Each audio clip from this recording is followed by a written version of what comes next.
सबसे पहली हमने पढ़ा सिंपल रैंडम सैंपलिंग, उसमें रैंडमली लोग चुन लिए। फिर हमने पढ़ा स्ट्रेटिफाइड, उसमें हमने क्या बनाए, ग्रुप्स। लेकिन वो ग्रुप्स कैसे थे, आपस में हेट्रोजीनियस, अंदर से आपस में हेट्रोजीनियस की भी अलग अलग अचार लिए, आम का, गाजर का, मूली का, सबका लिया, लेकिन अंदर से वो आम के अचार आपस में क्या है, तो सब में से कुछ ना कुछ अचार लिया और अपनी बाल्टी भर ली, उसको बोलते हैं स्ट्रेटावाइड सैंपलिंग। फिर तीसरा क्या किया था हमने, क्लस्टर से पहले एक और किया था सिस्टमैटिक, उसमें एपी लगाई थी हमने, nth वैल्यू इनटू जो सैंपल का साइज है और जो यूनिवर्स का साइज डिवाइड कर दो, n निकल आएगा, उससे काम चल जाएगा। अब आता है क्लस्टर सैंपलिंग, उसमें क्या किया था, जो ग्रुप्स बनाए थे वो आपस में होमोजेनियस थे, देखने में एक जैसे, लेकिन अंदर से क्या है, मतलब जो पहले खाली आम का अचार, खाली गोभी का अचार, खाली ये अचार, अब वो ये भी मिक्स अचार, ये मिक्स अचार, ये मिक्स अचार, ये मिक्स अचार, ऐसे 10 ग्रुप्स बनाए।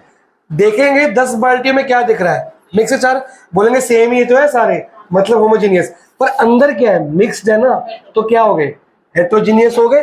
अब मेरे को सैंपल होमोजीनियस चाहिए कि हेट्रोजीनियस चाहिए, तो मैं पूरा का पूरा एक ग्रुप उठा लूंगा। स्ट्रेटिफाइड में सब में से कुछ ना कुछ लोग निकाले थे, इसमें पूरा का क्लस्टर उठा लूंगा, पूरी 10 बाल्टियों से 2 या 3 बाल्टी उठा लूंगा, मेरा काम चल गया। ये फर्क है स्ट्रेटिफाइड में और क्लस्टर में। क्लस्टर के बाद क्या है, मल्टी स्टेज सैंपलिंग में ये ज्यादातर गवर्नमेंट के लोग करते हैं, जब मेरे को मोर प्रिसाइज रैंडम सैंपलिंग चाहिए होती है। जैसे मेरे को हर स्टेट के हर डिस्ट्रिक्ट में से लोग चाहिए, या हर स्टेट में मेरे को हिंदू मुस्लिम सिख से अलग अलग चाहिए, तो पहले मैं डिवाइड करूंगा इंडिया को 4 जोन्स में। फर्स्ट स्टेज 5 में कर लूंगा, ईस्ट, वेस्ट, नॉर्थ, साउथ और सेंट्रल। इंडिया के कितने हिस्से हो गए, फर्स्ट स्टेज। तो पहले इनमें से सैंपल चुनूंगा, कुछ ईस्ट की स्टेट्स चुन ली, कुछ साउथ की, सारे नहीं, इसकी सैंपलिंग करूंगा सारे हैं, रैंडमली जो मन किया, कुछ स्टेट साउथ की, कुछ ईस्ट की, कुछ वेस्ट की, कुछ सेंट्रल की, कुछ बचेगी, ठीक है ना। तो सैंपलिंग होगी। फिर जो स्टेट्स चुनी, ये स्टेज 1 हो गया, जो स्टेट्स चुनी उसके अंदर से कुछ एरियाज चुनूंगा, हर स्टेट के कुछ कुछ एरियाज चुनूंगा। एक स्टेट को भी तो मैं नॉर्थ, वेस्ट, साउथ, ईस्ट में डिवाइड कर सकता हूं, डिस्ट्रिक्ट्स में। पहले इंडिया को मैंने स्टेट जोन्स में डिवाइड किया, 5 जोन्स में, हर जोन में से कुछ कुछ स्टेट्स चुन ली। ईस्ट में अगर मान लो 10 स्टेट्स है तो 3 चुन ली, सेंट्रल में 5 है 2 चुन ली, साउथ में 15 है तो 4 चुन ली। जिस जोन में ज्यादा स्टेट्स में ज्यादा चुनो, इसमें कम चुनो, परसेंटेज देख लो आप, और रैंडमली चुनना कोई भी, ठीक है।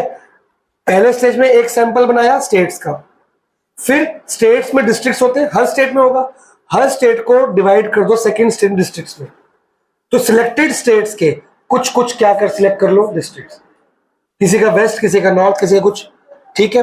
अब हर डिस्ट्रिक्ट में हिंदू मुस्लिम से किसे रहते हैं, कुछ कुछ हिंदू चुने, कुछ मुस्लिम, कुछ कुछ, मतलब इसको स्टेज बाय स्टेज सैंपल, पहले सारी स्टेट्स के कुछ स्टेट्स ली, सिलेक्टेड स्टेट्स में सब डिस्ट्रिक्ट्स के कुछ डिस्ट्रिक्ट लिए, कुछ डिस्ट्रिक्ट सिलेक्टेड डिस्ट्रिक्ट के सारे लोगों में कुछ रीजन की कुछ कुछ लोग ले लिए, तो 3 स्टेज में सैंपलिंग करी।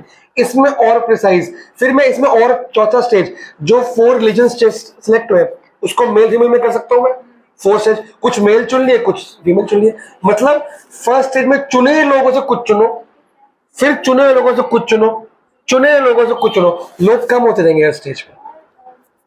आप 4 बार सैंपलिंग कर रहे हो इसमें, ये नहीं कि पहले स्टेज में से कुछ स्टेज सारी स्टेट्स लोगे, नहीं, सैंपल के कुछ स्टेट्स, उसके स्टेट्स की कुछ डिस्ट्रिक्ट्स, उसमें से कुछ लोग मेल फीमेल कर दो, या हिंदू मुस्लिम कर दो, फिर मेल फीमेल कर दो, इनकम ग्रुप में कर दो। So step by step sampling government करती है ऐसे।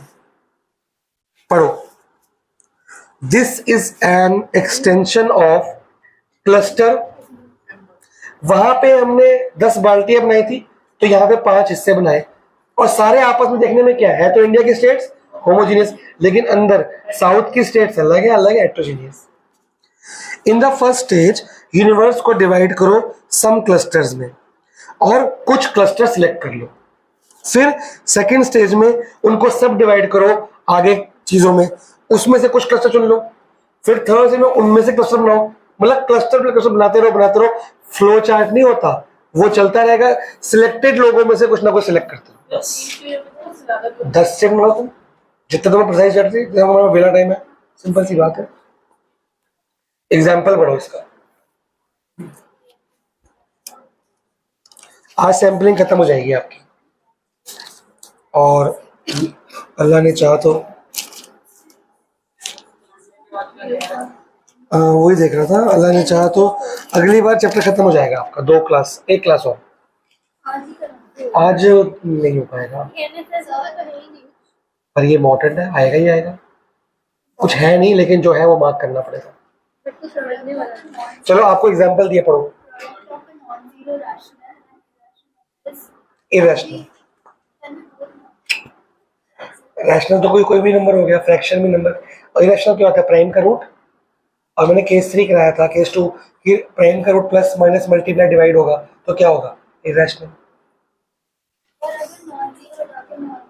नॉन जीरो का मतलब जीरो नहीं है, बस जीरो होगा तो पूरा आंसर जीरो बन जाएगा।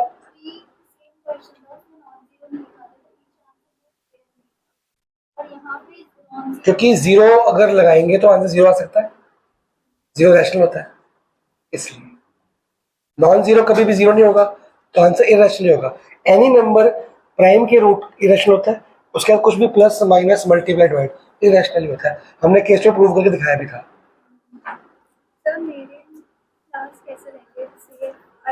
आ गया? CFI में पढ़ा बड़ा, ठीक है। अब ये इसकी लोअर लिमिट L बन जाएगी, इससे ऊपर वाला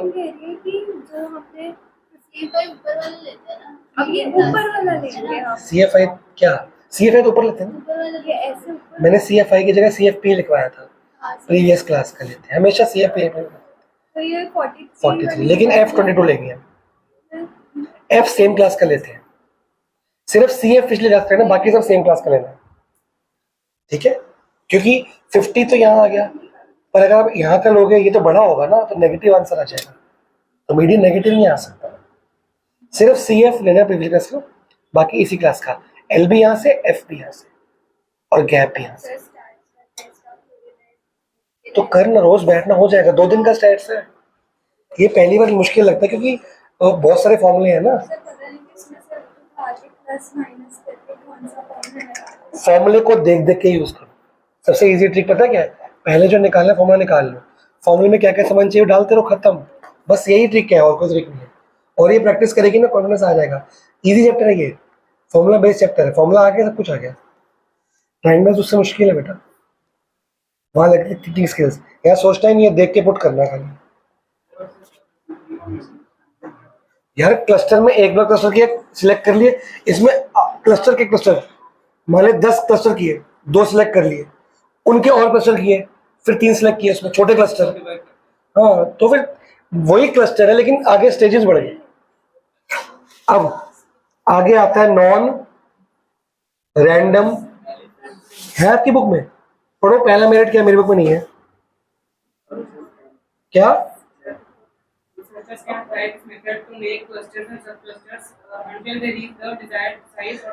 तो डिजाइड मतलब अगर मोर प्रिसाइज इन्वेस्टिगेशन चाहिए तो क्लस्टर में तो पूरा मिल जाएगा, लेकिन एक क्लस्टर के अंदर सब डिवीजन तो हम मिक्स अचार में नीचे तह तक जाएंगे, खाली आम अलग और गोभी अलग हो जाएगी चाहेंगे तो।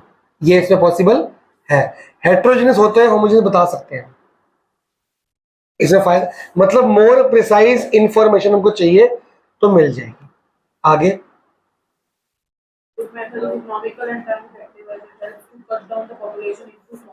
पॉपुलेशन को बहुत छोटे ग्रुप में कर दिया। मेरे को पूरा इंडिया घूमने की जरूरत नहीं पड़ी, मैं इंडिया को तोड़ता अंदर तक लेके गया, नीचे तक। तो मेरे को जहां खाली लास्ट में सैंपल जो बना वहीं तक जाने की जरूरत है। बस घर बैठ के मैंने एक प्रोजेक्ट बनाया और एग्जैक्टली प्रैक्टिकल में मैं लास्ट ऑप्शन पे जाऊंगा बस, तो बहुत टाइम बच गया मेरा। आगे बोल रेवंत। हो सकता है मैं लास्ट में गर्ल्स बॉयज करूं, सेकेंड लास्ट में हिंदू मुस्लिम सिख ईसाई कर दूं।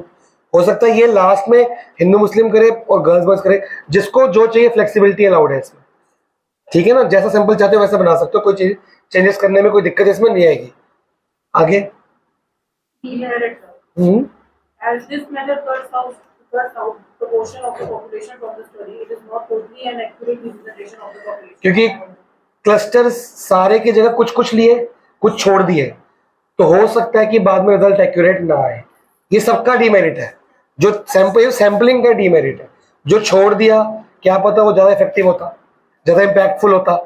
हमने जो सिलेक्ट किया क्या पता उसका इम्पैक्ट लेस होता, एक जैसा हो जाए क्या पता है। सैंपलिंग में तो कमी रहेगी भाई, जब बड़ा सैंपल लोगे,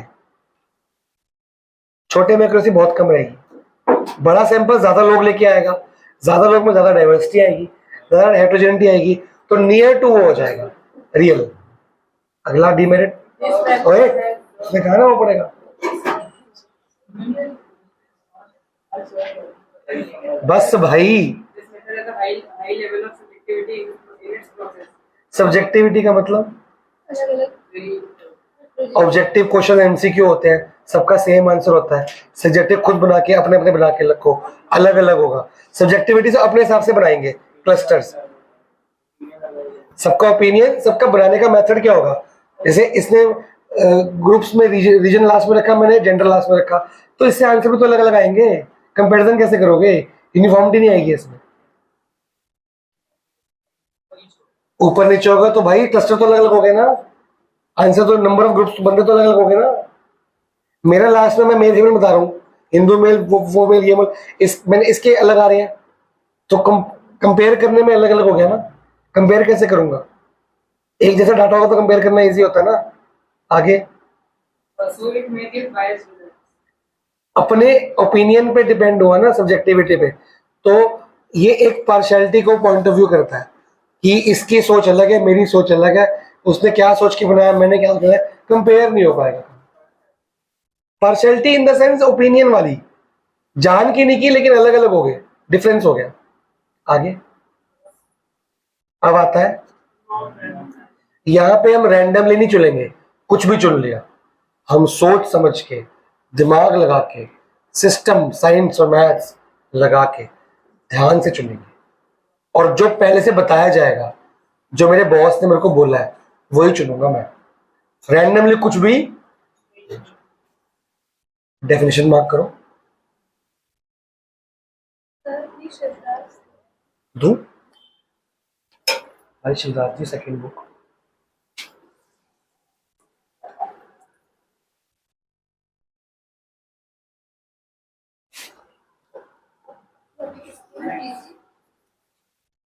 ली नहीं थी, दी नहीं थी, दी थी इसने।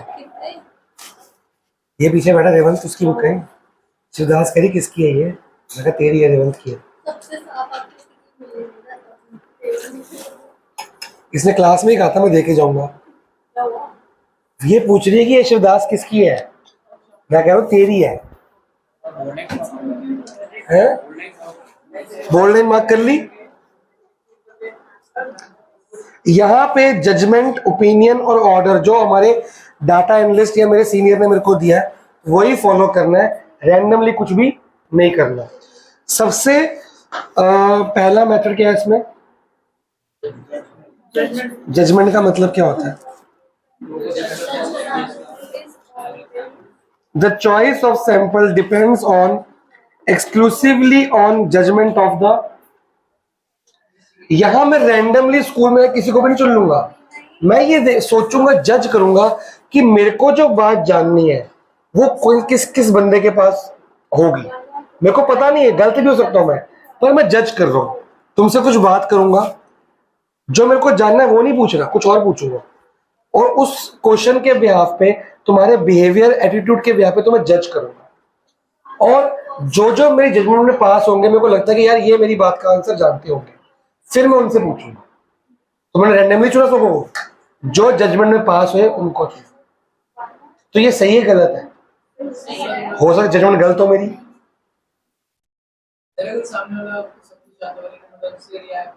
वो तो बायसनेस होगी ना उसकी, वो एक अलग बात है, डीमेरिट है, वो सब में है। वो तो रिस्पोंडेंट अगर गलत रिस्पॉन्स करेगा रेवंत की तरह होगा कि जान के गलत बताऊंगा मैं, तो वो तो फिर गलत होगा ना, तूने कहा था ना, हैरान क्यों हो गए? तूने ही कहा था कि मेरे से पूछेगा मैं तो गलती बताऊंगा। है, हो रहा है, अभी हो रहा है। इसका नाम रेवंत नहीं बोला मैंने, नहीं बोला ना, तेरा नाम कहाँ बोला मैंने? अच्छा, दो बार बोला है। वो तो मैंने कहा था शिवदास तेरी। अब तो जजमेंट के तौर पे मान लो, इसमें एग्जांपल है कोई?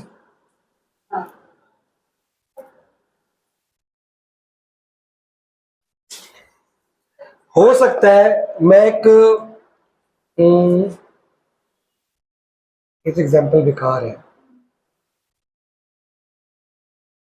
मैं एक स्कूल में गया जिस दिन उनकी पेरेंट टीचर मीटिंग थी।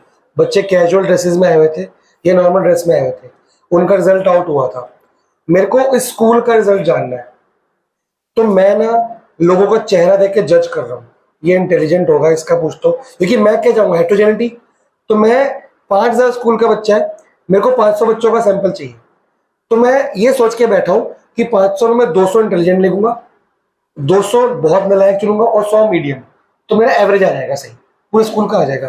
पर पहले क्या था, वही 500 बच्चे मैं रैंडमली चुन रहा था, जो आ गया क्लस्टर में आ गया, जैसा भी आ गया। अब मैंने उनको जज कर रहा हूँ, कुछ बातें पूछूंगा, फादर नेम, मदर नेम, उनका एटीट्यूड पूछूंगा, उनसे कोई मैथ्स का सवाल पूछ लूंगा ओरली, सिंपल सा। तो उससे जज करूंगा, ये इंटेलिजेंट है, इसको चुन लूंगा, ये नालायक है, इसको चुन लूंगा, ये मॉडरेट है, इसको चुन लूंगा। जब मेरे नालायक की लिस्ट पूरी हो जाएगी, फिर कोई नालायक बच्चा मिलता है, उसको नहीं चुनूंगा। पर हो सकता है कि मेरी जजमेंट गलत हो, मैंने फेस वैल्यू पे लिया हो, वो बच्चा देखने में नालायक हो, गरीब सा हो, बेकार सा हो, पर पढ़ने में बहुत अच्छा सा हो, और बच्चा कोई बहुत स्मार्ट हो पर पढ़ने में तो कुछ भी ना आता हो। कुछ भी हो सकता है ना। तो ये होती है जजमेंट सैंपलिंग। क्या रैंडमली चुने मैंने? सोच समझ के जज करके चुने, इसको बोलते हैं जजमेंट। पर लिया तो सैंपल ही 500 बच्चों का, पर रैंडमली नहीं, जजमेंट पे लिया। ठीक है जी, पढ़ लो पूरा। कुछ पूछना है?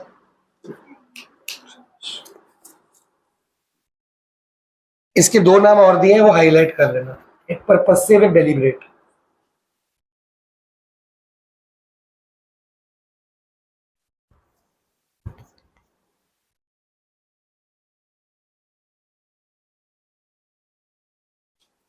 मैं कॉलेज में गया, मेरे को जानना है कुछ, तो मैं सोचूंगा सामने एक बंदा आ रहा है, रैंडमली चुन लूंगा, एक चुना, एक छोड़ा, एक चुना, एक छोड़ा, मिक्सचर।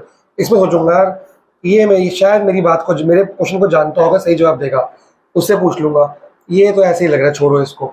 इसको बोलते हैं जजमेंट से। अभी पढ़ते हैं डिमेरिट्स क्या है। क्या क्लस्टर बनाए मैंने, क्या स्टेटस बनाए, ग्रुप्स बनाए, मल्टी स्टेज लेवल किया? सिंपल यार, सोचा, दिमाग लगाया, जो अच्छा लगा, जिसकी शक्ल अच्छी लगी वो चुना, जिसकी बेकार लगी छोड़ दिया। सिंपल। ठीक है जी। सेकंड, मेरे हिसाब से रिप्रेजेंटेशन मैंने करी है, मेरे को पूरा डाटा का रिप्रेजेंटेशन मिल गया। हेट्रोजेनिटी मेरे को चाहिए थी, मेरे को हेट्रोजेनिटी मिल गई मेरे हिसाब से। पर रियल में हो सकती, नहीं भी हो सकती, ये तो मेरे एक्सपीरियंस पर डिपेंड होगा, मैं कितना पुराना बंदा हूं इस लाइन में। जितना पुराना होगा उतना अच्छा एक्सपीरियंस होगा मेरा, तो मेरी जजमेंट क्या हो जाएगी, और अच्छी हो जाएगी। फिर अवॉइड, जो मेरे को नहीं समझ आ रही कि यार ये मेरे को नहीं जानता, या ये मेरे को लगता नहीं इसके, उसको छोड़ दूंगा। तो मेरा डाटा बड़ा नहीं बनेगा, नॉर्मल बनेगा। इररिलेवेंट, जो मेरे को टाइम वेस्ट नहीं करेंगे मेरे लोग, मैं पूछूंगा ही नहीं उससे, इसकी शक्ल पसंद नहीं है, छोड़ दो। ठीक है भाई साहब। डीमेरिट, ये तो मेरे हिसाब से है ना, कौन अच्छा कौन बुरा है, क्या पता असली में ना हो वो, मैं क्यों ना फेस वैल्यू पे, क्या पता बंदा इंटेलिजेंट हो। समझ गए कि नहीं? तो जज मत करो किसी को। जैसे ये कर रहा था अभी, कह रहा 22:30 आए कि 12 आए हैं, ये क्या बात है?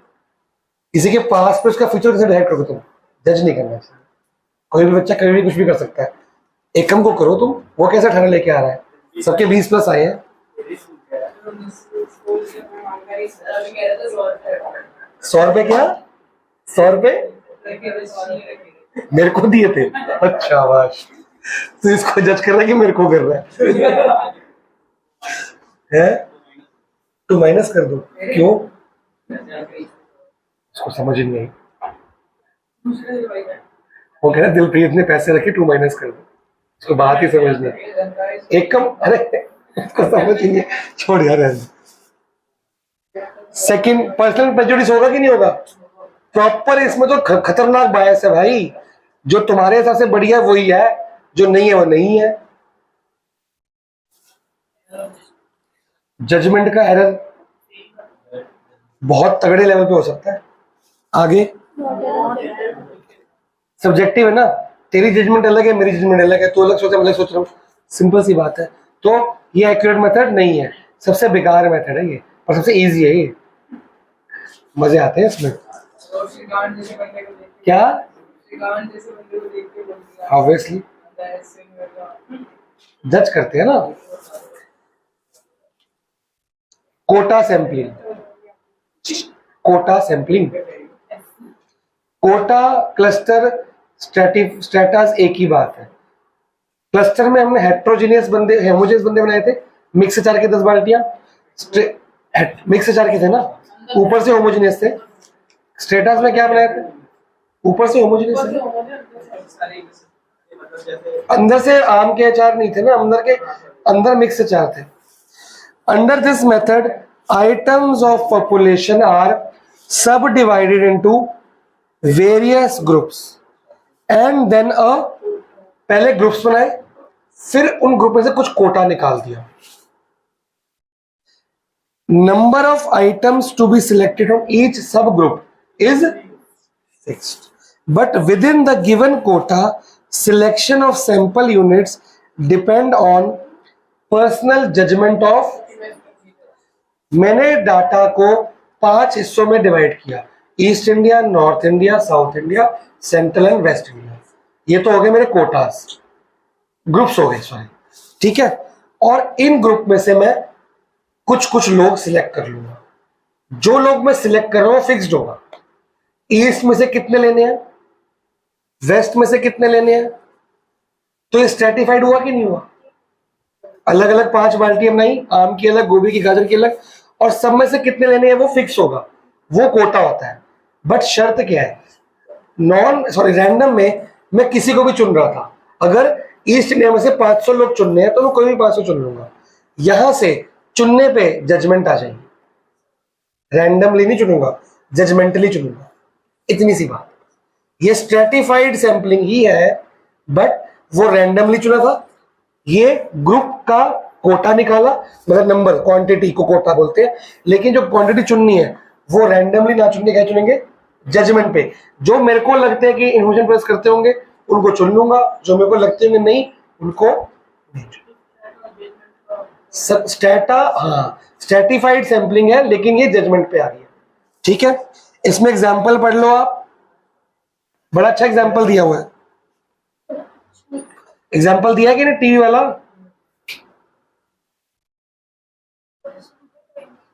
ट्वेंटी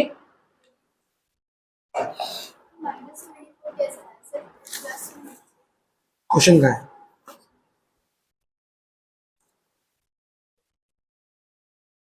ये इक्वल टू रखो ना एचसीएफ में। एचसीएफ कितना है, ठीक है।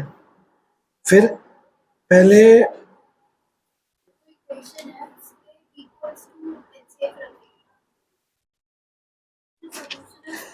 सबसे है नेगेटिव क्यों रखा, नहीं पॉजिटिव ही है। हाँ तो वो गलती से मिसप्रिंट है, वो आगे देखना पॉजिटिव ही तो है। इसमें एग्जांपल समझ आया, क्या कह रहा है एग्जांपल रेवन। 500 लोगों का डिवीजन है, जिसमें 55% हाउसवाइफ करती है। तो ये ग्रुप्स हुए, पहले ग्रुप क्या बना, ग्रुप बना हाउसवाइफ का, स्टूडेंट का, एम्प्लॉयज का और चिल्ड्रन का। सब में से फिक्स्ड कोटा निकाला, कोटा कितना है 55%, 10% रिस्पेक्टिवली।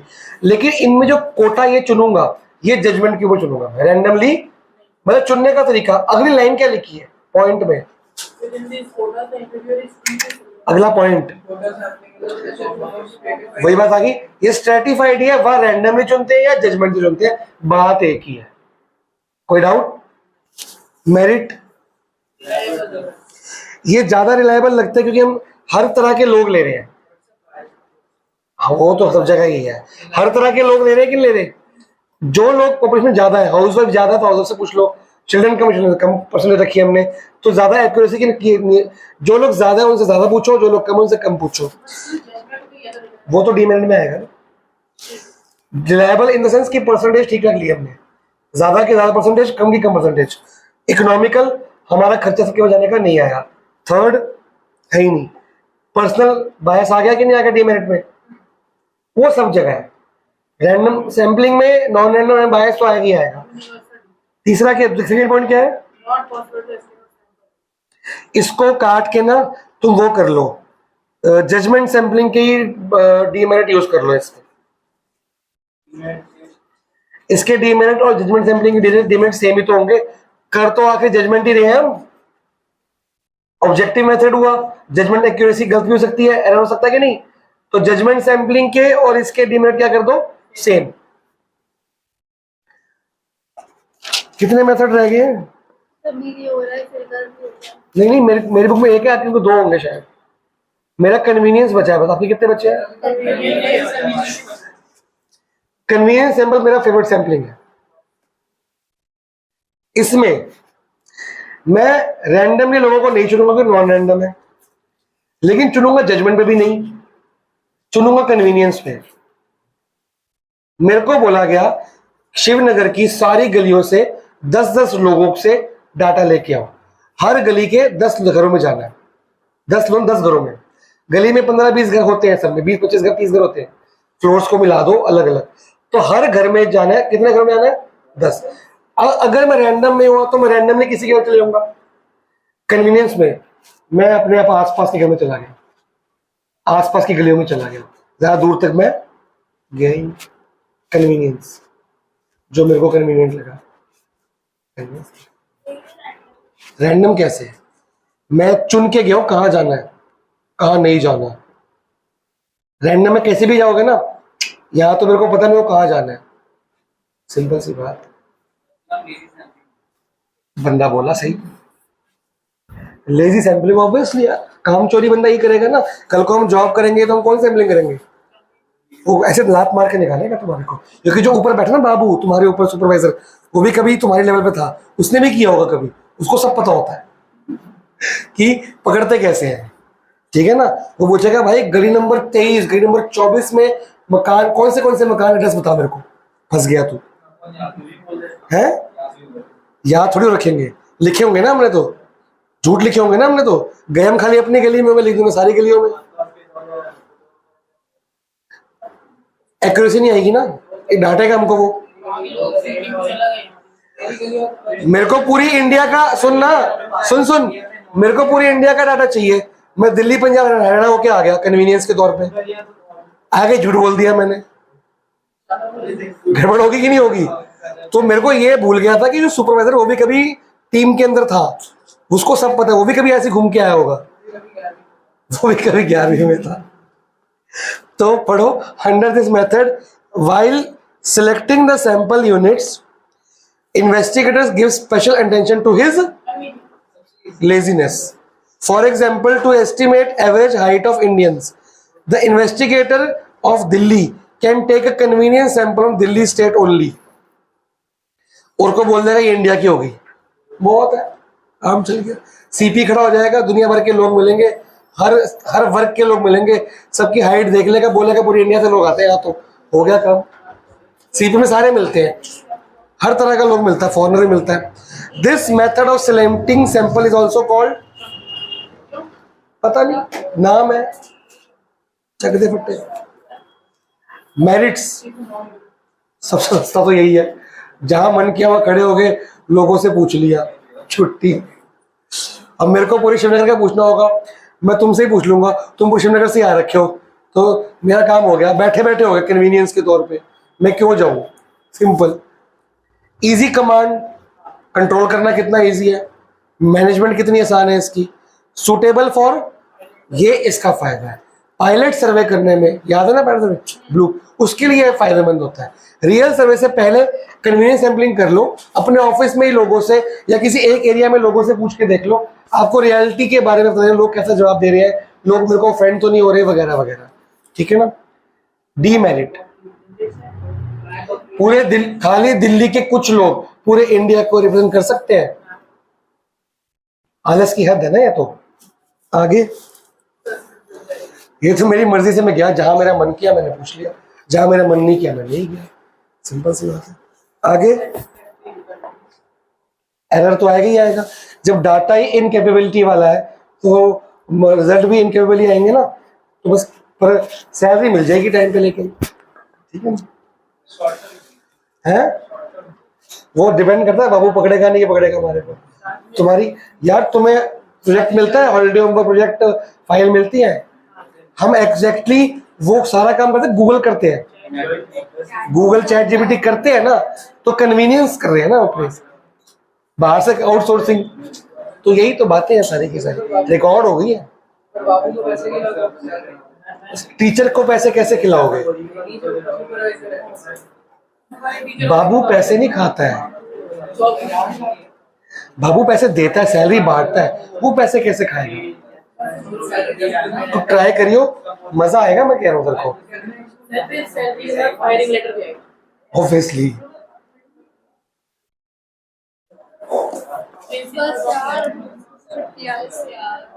मैथ्स पर नहीं है, अब आगे तो आ रहा है। प्रिंसिपल्स ऑफ सैम्पलिंग छोड़ दो, सुनो, जिसके स्कूल में करेंगे वो बता देना, मैं सिखा दूंगा, ये आता नहीं ज्यादा।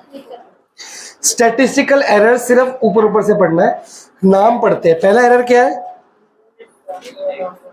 Error of origin. Statistical error में फर्स्ट टाइप का first number sources of statistical error करने हैं बस। एरर का मतलब डाटा में गलती। डाटा में गलती कहाँ कहाँ हो सकती है? नंबर 1 एरर ऑफ ओरिजिन, मतलब डाटा कलेक्ट करते वक्त, ओरिजिनलिटी में कलेक्ट करते वक्त गलती हुई तो क्या बोलेंगे? Error of. नंबर 2 कैलकुलेशन करते वक्त, या जान के या गलती से, प्रेजुडिस बायसनेस से। तीसरा क्या है? अगर डाटा पूरा कंप्लीट नहीं किया, सैंपल छोटा है या सेंसस छोटा है, तो एक्यूरेट रिजल्ट आएंगे। तीनों पढ़ो प्यार से, तीनों लिख लो, इंपॉर्टेंट है। चौथा क्या है बता दो? कि सब कुछ सही है, कैलकुलेशन सही, सब कुछ सही है, बट मिसअंडरस्टैंडिंग, मतलब लिखा क्या है मतलब कुछ और निकाल रहे हो तुम। एकम क्या है? एक समझ सोचता है बात को, क्वेश्चन में मांगा कुछ था, मतलब कुछ और निकाल दिया, एक्स्ट्रा भी लिखा है।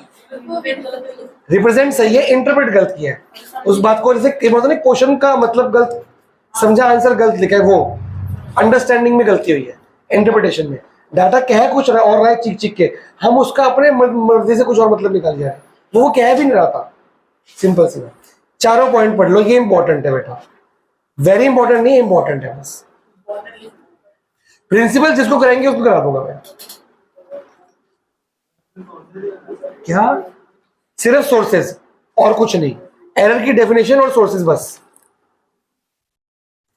ये तो मैं खत्म ही करा सकता हूँ आज, करूँ खत्म, बचा ही कुछ नहीं। सोर्सेज ऑफ डाटा रहता है 2 मिनट अभी हो जाएगा।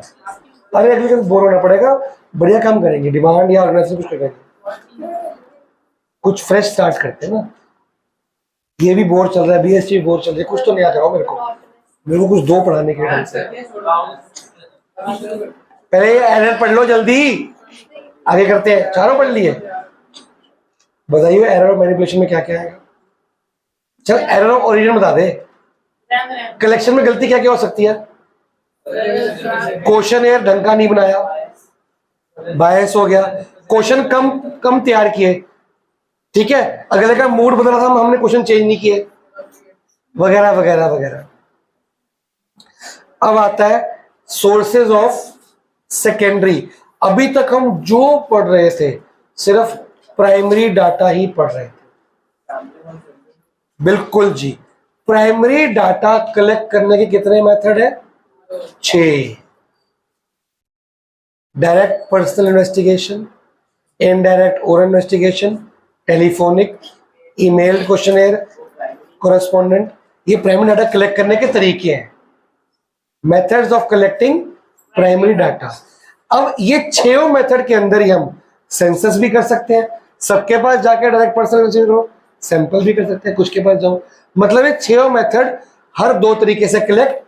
सबके पास गए तो सबको क्वेश्चन भेजा तो सेंसस, कुछ को भेजा तो तो प्राइमरी डाटा खत्म हो गया। अब सेकेंडरी डाटा वो होता है जो हम कलेक्ट, जो किसी और का प्राइमरी था, हम उसको second, third, fourth bar use second and गाड़ी को बोलते हैं सेकेंडरी डाटा। हमने कलेक्ट वो नहीं किया है। अगर हमारा भी collected data है, फिर से कोई आगे जाके यूज करेगा, तो सेकेंडरी क्यों है? अब हमने दोबारा कलेक्ट किया, चीजें बदली नहीं होंगी, माहौल में फर्क नहीं आया। तो रेवंत ने पूछा था, एक कम बताएगा इसका आंसर दोबारा से, इससे पूछो, ये बातें कर रहा हूँ, इतना इंपॉर्टेंट है वो, है पूछिए इससे। अगर हमने कोई पहले डाटा कलेक्ट किया था, प्राइमरी डाटा कलेक्ट किया था, उसको आगे भेज दो। अगर हमने प्राइमरी डाटा कलेक्ट किया था और फ्यूचर में अगर हम उसी डाटा को यूज कर रहे हैं, तो वो भी सेकेंडरी कहलाया जाएगा। क्यों? पहले प्राइमरी एक बार यूज किया था, दोबारा वही primary- हम दोबारा कलेक्ट नहीं कर रहे, इसलिए सेकेंडरी। प्राइमरी वही होता है जो ओरिजिनली कलेक्ट किया जाए। अब ये सेकेंडरी डाटा मिलता कहाँ से है? ऑनलाइन वेबसाइट, वही पढ़ने हैं। पहला सोर्स क्या है? पब्लिश्ड और अनपब्लिश्ड। पब्लिश मतलब मैंने बताया था प्रिंट, जो प्रिंट किया गया कहीं पे उसको क्या बोलते हैं, और जो प्रिंट नहीं लिखा गया हाथ से वो क्या होगा? रजिस्टर। Homework, Unpublished। होमवर्क क्यों बोला बोले? मैंने unpublished बोला। अच्छा, अगर खुद रजिस्टर में लिखा एंट्री डाटा की तो अनपब्लिश्ड, और कहीं पे प्रिंट हो गया तो वो क्या है? पब्लिश्ड। अब पब्लिश के सोर्सेस पढ़ते हैं। पहला क्या है? सेंट्रल और स्टेट गवर्नमेंट अपनी वेबसाइट पे, अपनी मैगजीन में छापती है डाटा। आप उनकी लाइब्रेरी जाओ, ले आओ, तो वो क्या होगा? पब्लिश में आ गया। कुछ भी आपको जानना है गवर्नमेंट की बातों में, गवर्नमेंट ने लिखा होगा वेट प्रोडक्शन कितनी हुई थी लास्ट ईयर, गवर्नमेंट ने लिखा होगा रेनफॉल कितनी थी, गवर्नमेंट ने लिखा होगा जीडीपी इंडस्ट्री की कितनी है, प्राइमरी कितनी, सेकेंडरी कितनी लिखी होगी। अगर आपको जानने में इंटरेस्ट है, गवर्नमेंट ने जहां पे प्रिंट करके लिखी है वहां से ले लो। आगे सेमी गवर्नमेंट में आते हैं कौन कौन से? जो एमसीडी वगैरह म्यूनसिपैलिटीज जो होती है, स्टेट गवर्नमेंट होगी, सेंट्रल एक कौन सी होती है? एमसीडी, जो लोकल अथॉरिटीज होती है, हर स्टेट की अलग अलग होती है। इनके भी तो डाटा होंगे, आप इनसे मांग लो। ये भी पब्लिश करते हैं अपनी मैगजीन्स में, अपनी वेबसाइट्स पे, अपनी जर्नल्स में प्रिंट करके कहाँ रखते हैं? अपने पास रखते हैं, आप मांग सकते हो। तीसरा, गवर्नमेंट कोर्ट के ऑर्डर पे या वैसे भी टाइम टू टाइम कमीशन बनाती है और कमीशन को बोलती है कि ये सर्वे करो, वो सर्वे करती है, उसको प्रिंट करती है न्यूज़पेपर में, मैगजीन्स में, जर्नल में, वो आप कलेक्ट कर सकते हो। थर्ड पार्टी हो गया। अगला, गवर्नमेंट या नॉर्मल लोग, कोई कोऑपरेटिव बंदा, कंपनी अपने बारे में जानने के लिए लोगों से क्या करती है? रिसर्च, और वो उसको प्रिंट कर देती है। वो आप ले सकते हो। एग्जाम्पल पढ़ो इसका, एनसीईआरटी, आईएसआई, आईसीएआर, आईसीएमआर, ये गवर्नमेंट संस्थाएं हैं। इनको कुछ जानना होगा तो क्या करेंगे? लोगों से सर्वे करेंगी और वो डाटा प्रिंट कर देंगे कहीं ना कहीं। तो वो प्रिंट डाटा आप यूज कर सकते हो, आपको कलेक्ट करने की जरूरत नहीं पड़ेगी। आगे, international publication, international magazines, international अखबार, इंटरनेट वेबसाइट्स, उनसे डाटा कलेक्ट कर लो, आपके काम आ जाएगा। अगर कोई इंपोर्ट एक्सपोर्ट या किसी कंट्री की गवर्नमेंट का जाना है तो उस कंट्री की एप्लीकेशन चेक कर लो, रिजल्ट उठा लो वहाँ के, वहाँ जो छपा होगा वो आपके लिए इंपॉर्टेंट है। वो सिंपल। आगे, प्राइवेट, एक मिनट डाउट आया। अगर कोई इंस्टीट्यूट को रिसर्च कर रहे हैं, वो रिसर्च की कोई सक्सेसफुल है नहीं पता, बट वो रिसर्च जो भी थी, जो भी उसका डाटा था, वो सारा अपलोड कर देती है। तो प्रिंट डाटा होगा, पब्लिश हुआ, वेबसाइट पब्लिश डाटा में आएगी। आगे, प्राइवेट कंपनीज ने भी तो मैगजीन छापी होंगी, डाटा वेबसाइट किया होगा, आप उनसे भी ले सकते हो, है? वो गवर्नमेंट के भी तो हो सकते हैं, वो इंस्टीट्यूट से रिसर्च करने के लिए बनाए गए हैं। ये तो प्राइवेट लोग तो कोऑपरेटिव अपने लिए कर रहे होंगे ना। आगे करते हैं, अकाउंट्स पब्लिश करते हैं, अकाउंट्स तो अकाउंट्स में के लिए डाटा भी पब्लिश करते हैं, बहुत कुछ करते हैं। कुछ लीगल होते हैं लोग, उनको बोला होता है, इसमें लिखा भी तो like institute of chartered accountants, आ गया ना। आगे, publication of trade association, trade association होती है, लेबर ट्रेड यूनियन, कंज्यूमर, जो आपने बीएससी के अंदर पढ़े, कंज्यूमर ट्रेड यूनियंस, फिर होती है इंडस्ट्री की भी होती है, मार्केट की भी होती है, लाइक वाइज वही होती है, लोगों ने मिलकर यूनियन बनाई होती है। तो वो अपना डाटा मिलके क्या करते हैं, पब्लिश करते हैं। तो वो अगर आपको जरूरत तो काम में ये लेके आ सकते हैं। क्या number n divided by 15 gives remainder 2। Reminder is same when n is divided by 15 से डिवाइड किया तो 2 आया। मतलब n 30 है, तभी वीडियो है। चलो 30 भी हो सकता है, कुछ और भी हो सकता है। 30 क्यों होगा? 30 को 32 है, 32 को 15 से डिवाइड करके रिमाइंडर 2 आएगा। रिमाइंडर वो नहीं जो कट के आता है, रिमाइंडर वो से नीचे आता है। 32 में डिवाइड करके 15 2 तो 32 हो सकता है, फिर 47 हो सकता है, 17 भी हो सकता है, 2 प्लस करके। तो क्या उसी n को जब मैं 5 से डिवाइड करूंगा तब भी रिमाइंडर 2 आएगा? करके देखिए। सर इसमें x और y की वैल्यू निकालनी है, तो इसको मीन से करेंगे तो कैसे आएगा? मीन से क्यों करेंगे? जो दिया है उससे करो। मीन से कर लिया ना, क्वेश्चन में मीन दिया है, मीडियन दिया है, मॉड दिया है। मीन का क्वेश्चन है, क्वेश्चन में दिया क्या है? मीन दिया है, मीडियन दिया है, मॉड दिया है। मीन दिया है। तो मीन से करेंगे। मीन से अगर हम fi xi वाला मेथड यूज लगा लो। करेंगे तो कैसे आएगा? पहले तो सिग्मा fi दिया होगा, सिग्मा fi 120 आ रहा है, तो 120 इक्वल टू ये रखो, 1 इक्वल टू ये पूरा, तो x plus y equal to 30 आ गया फर्स्ट इक्वेशन। और ये इक्वल टू ये sigma fi upon sigma xi, उसमें 120 लिखना, ये मत लिखना सिग्मा fi में, वो इक्वल टू मीन रख दो। क्रॉस मल्टीप्लाई सेकंड इक्वेशन आएगी, फिर एलिमिनेट। लास्ट क्या है? न्यूज़पेपर एंड, आप नॉर्मल अखबार से डाटा चुरा सकते हो, कोई दिक्कत नहीं है। ये पब्लिश, अनपब्लिश कहाँ से लोगे? यही सब लोगों जो ऊपर आपने मार्क किया ना, इन सब का ही डाटा जो इन्हें पब्लिश नहीं किया, इनके रजिस्टर्स में लिखा है। इनके ऑफिस जाओ, इनकी लाइब्रेरी में रजिस्टर मांगो, अगर ये देते हैं तो ले लो और को फोटो खींच के आ जाओ, पढ़ लो। नहीं देंगे तो गोली मार दो। तो मतलब ना, मांगो का है और देते हैं तो लेके आओ। नहीं, हाँ पैसे खिलाते हैं लोग। अगर किसी लॉयर को पुलिस का कोई डाटा चाहिए तो पुलिस देती नहीं है, फिर पैसे खिला के देती, रिकॉर्ड कर लो बेशक। पुलिस को किसी और क्रिमिनल के, हाँ पुलिस को कोई क्रिमिनल के बारे में जानना चाहिए, स्पाइस लगाते हैं, सूत्र लगाते हैं, अपने खबरी लगाते हैं, वो भी किसी फॉर्म में जाके डाटा लेके आ सकता है। लॉयर भी ला सकता है, इजीली नहीं मिलता, पैसे खिला के मिल। तो वो डाटा अगर पब्लिश्ड है, प्रिंटेड है तो पब्लिश्ड हो गया, लिखित है तो चीजें सेम ही है। एनसीईआरटी पब्लिश भी करती होगी डाटा, लिखती भी होगी, तो जो मर्जी ले लो, जो चाहिए आपको। अनपब्लिश पढ़ लो एक बार, फिर आगे बढ़ते हैं। वो खुद के लिए किया, तुम्हारे लिए किया था, तुम तो मांग रहे हो ना। पुलिस ने डाटा कलेक्ट किया अपने लिए किया होता कि लॉयर के लिए किया था? है अनपब्लिश की बात कर रहा हूँ। जैसा तो है, बढ़ा दिया क्या? जो है सारे कर लो, वो नहीं। पहले अभी डेफिनेशन और एग्जांपल मार्क करो, पढ़ो पढ़ो पढ़ो, क्या ही मार्क करो इसमें, एक लाइन तो है खाली। नहीं, ऐसे मैंने कुछ छुड़वाया भी है, तो मत लगाओ मेरे को। है इसके बाद क्या करना है? सब्ट्रैक्ट करना है, 85 आएगा। मैंने स्पेशल कहा था यहाँ 120 यूज कर, और फॉर्मूले में fi नहीं है। जब सिग्मा fi दिया है ना, इजी कर क्वेश्चंस को, उससे भी हो जाएगा, आंसर सही आएगा, लेकिन मिस्टेक के चांसेस बढ़ गए। जल्दी बताओ, पढ़ लिया? वो डाटा किसी और ने अपने लिए यूज किया था, तुम कलेक्ट कर रहे हो, चाहे चोरी से, करप्शन से, या उसकी रजामंदी से, ठीक है ना। पहला लिमिटेशन, अच्छा लिमिटेशन ऑफ सेकंड डाटा को वेरी इंपॉर्टेंट मार्क कर लो। ये पूछते हैं पहला,